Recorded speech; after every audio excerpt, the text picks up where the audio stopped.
Hello, Buttercup. Welcome back to my channel. Today's book review is Hellbent by Leigh Bardugo, and this is the second book in the 3-book series of Alex Stern, who is the main character, and we follow Alex through dark academia, contemporary fantasy at Yale University, where she can see ghosts, or what she calls greys, and we also follow Turner, who is a police officer, Dawes, who is a member of the Yale Secret Society, along with Darlington and Alex. And there's some other side characters that are friends with Alex that are like roommates, you know, but really those are the main characters that we need to focus on today. In Hellbent, Darlington is in hell, and Dawes, Turner, and Alex need to go get him out of hell because he was alive when he went in there, and this is part of the 9th house, which I reviewed, was it 2018, 19, 2000?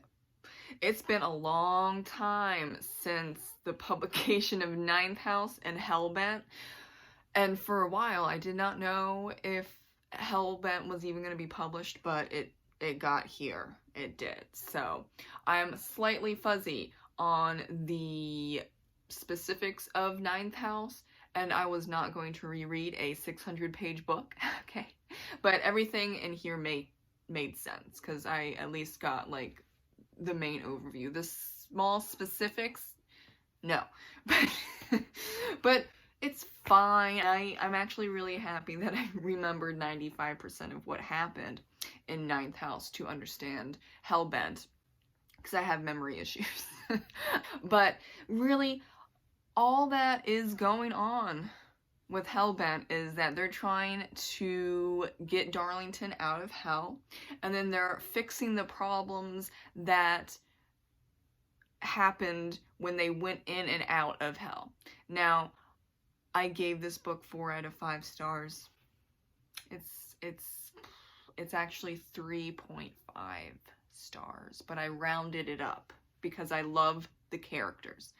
Dante is really the only person who did a fantastic job of going into hell and surviving. And for half of Hellbent, I kid you not, is them just preparing and talking about and dealing with their feelings about going into hell. And I would say let's go with 25 pages out of a nearly 600-page book is them in hell. Color me disappointedly. Color me disappointed. I was going for, okay, so half of the book we're talking and we're planning and we're feeling about hell, and then the second half of the book, okay, we're in hell. No. Come on. What was this? I waited, what, 4 years, 5 years, whatever the years between 2018 and 2023. I can't do the math right now in my head. I waited for that. I waited for that for only 25 pages max. More like 20 pages. That does not satisfy me. Sure, there are demons that escape out of hell when they first go in and try to save Darlington, okay, and so like that's really what it's coming down to, Darlington getting out, and then also them trying to figure out how to put the demons back in and all that shit, but like, only 25 pages out of a nearly 600-page book. Do you see that I'm disappointed? I am. I rounded up though, because I love the characters. The plot and the pacing does not track. It is not great. The writing's also very good too. So the characters and the writing, love it. The plot and the pacing, do not love it. So that's why it's 3.5 rounded up to 4 stars out of 5 compared to 5 perfect stars for 9th House. I think that Hellbent, for whatever reason, is like a really long ass prologue into the final book, which I don't agree with. That is not really how you should write a middle book. And I know that there's a middle book slump, or like, what is it, like the second book, third book slump, depending how long the series is. But this is a middle book slump because it's only 3 books, unless she's going to surprise us. But you know, just wrap it up in 3 books. I'm just saying, because how much can you get out of this particular story that it's, this book now is just a huge prologue to the final book. Don't stretch it out. Just do the final book. And who knows when that's going to be published, because it took how long to get to Hellbent? Then again, Leigh Bardugo was tasked with finishing the, what's it called, like the Grisha-verse books, and it was like she had to finish 3 books or something like that. I'm going to go with 3. Between 2 and 4 before she was allowed to get to Alex Stern books, because the Grisha-verse makes more money. I mean, there's more books, so just automatically it makes more money. So they were like, yeah, you're gonna have to finish the Grisha books first. And then there's the whole Shadow and Bone Netflix series that she helps run, or she is the main person running it, one of the two. But yeah, so Hellbent was on hold for a little bit. And not sure when the 3rd book coming out. I'm going to read the 3rd book. I'm going to buy the 3rd book. Yes, yeah. I am really hoping that, because this is basically a prologue, that the 3rd book is going to be like Ninth House. It's like the 1st and 3rd book are great, and then in the middle is it's average. I would say average. Did not need to be nearly 600 pages for that freaking prologue, but she just writes long books. Really did enjoy the writing, smooth writing, lovely prose. Sometimes it went on for a little too long, as in like not a lot of dialogue, which bothers me personally. I might be weird in that. I'm weird in other things, okay? But I need some dialogue. If it gets to page like 5 and there's no dialogue and there's just huge paragraphs, I'm like, we need to do something else, because my mind is like, no, go do laundry. go look at paint dry. This is too much for my brain. That's just me all the time, but especially when there's like huge paragraphs and there's no dialogue, to say smaller paragraphs, that helps a bit. But yeah, I don't know why people do like huge paragraphs or pages upon pages. So that happened a bit in here. However, I did still enjoy the writing. Her prose is very good and better than in some of her earlier works, where it was just kind of plain, but not in a great way. See, I'm all for simple language, which that's what I write. I don't write in prose or anything like that, but you can do it too plain. You can do it too boring. Tell a lot with your adverbs all the time. Like 1 or 2 in a chapter is not a big deal, but if you're doing it like multiple times, every single chapter, no. But she has progressed very well in terms of her writing style and how she goes about describing people and settings and objects. So big props to Leigh Bardugo. Darlington and Alex, I'm just gonna go, those are the 2 main characters. I mean, Alex is the main character, and then we have Darlington, and I'm just amused at how she's like, why do I want to save him? Why do I keep wanting to go into hell for him? And she goes into hell like multiple times, even though it's really short and it's boring. Like, oh wow, you're in hell for 10 pages. Congratulations. And hell isn't even cool. It's not a cool hell. It's just like, oh, it's the real world, but there's demons in it. Okay.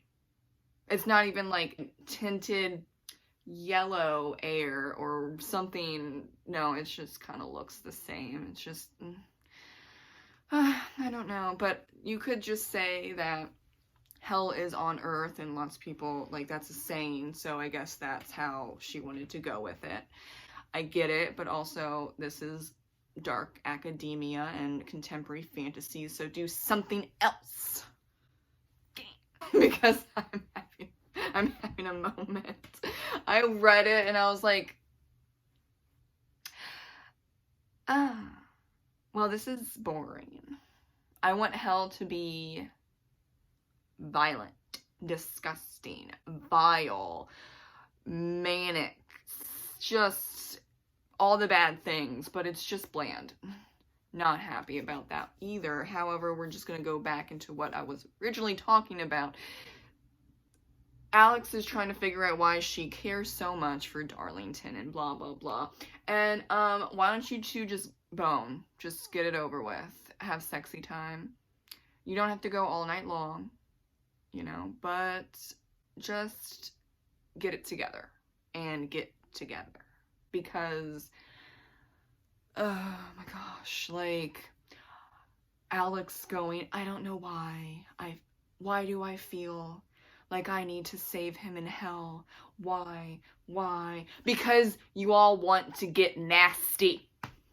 That's why. Alex, you're not new to sex, so maybe she is new to feeling feelings for someone else more than friendship. So maybe she doesn't understand. But there's like a certain point where you're like, there's more than feelings of friendship. Okay, I might have a crush on Darlington. I don't know. She is a bit of a sociopath, though. I don't know if Leigh is really... There are things where it tracks that she could be, and there's other things where it doesn't, so I don't know if Leigh is doing that to make it, like, extra morally gray, or Alex as an anti-hero. She's definitely morally gray, and she admits that she is not a good person, and she says that throughout the first and second book, and she's gonna be doing it in the third book. She is not a good person, and she knows that, but she still does good deeds, and she still cares about certain people, and she has some feelings, but she has killed a lot of people in California, and she has killed a lot of people in and around Yale. And I'm saying has killed a lot of people. It's like, how many people she's killed? 5? Let's go with 5. That's a lot. I would say that's a lot. She's like in her 20s, and she's not great. And this could be something like a Dexter thing. She's not killing innocent people or nice people. She's killing murderers and drug cartel related people. I blanked out. People related to the drug cartel and a rapist. So, like, it's feeling like a Dexter thing. But she doesn't feel good when she does, but she will kill if necessary. So it's an interesting concept. I would have to do a little bit more research to see if she really would count as a sociopath. She's not a psychopath. Or if it's like Leigh is trying to go more like a Deadpool. More like a Deadpool, because he's an anti-hero. And he, at least in the movies, he acts like he really enjoys killing people, but there are certain points where you can tell that he's just pretending to for everyone else's sake, or just so he's not seen as weak. So we'll see. I think it might come to head in the third book, or Leigh is writing it so you don't know if she's truly a sociopath or she is just an anti-hero and morally gray, and that's the extent of it, and she is killing people that are harming others or have harmed lots of people in the past, like a lot of people. So, how you say that word? Vigilante justice. That might be a better word and term and concept for Alex Stern compared to like sociopath, and maybe anti-hero even. I'm gonna go with vigilante justice. Something could change in the third book. I don't know. We'll find out. But yeah, if you're looking for a character, main character specifically, that is not nice, and she knows that she's not nice, then this book series is for you. I wouldn't go into Hellbent thinking that it's gonna be all about hell. I kind of, well, no, I didn't just think about, I think everyone did because of the title. And it's part of the summary is them going into hell to find Darlington. Just don't expect that. How about lower that expectation? They're only in hell for like 20 to 25 pages. More of a book that is setting up the final scene, the final book in the series that's going to be hypothetically based on what you read in the second book. Epic as hell. So I do recommend Hellbent if you've read Ninth House. Though, you know, like I said, it's more about the characters, less about the plot. And I know some people don't like that. I didn't mind. I mean, I didn't make it 5 stars and it's, you know, 3.5 and rounded up to 4, but I can go with the flow with Leigh Bardugo. Thank you so much for watching and have a great reading day. Bye.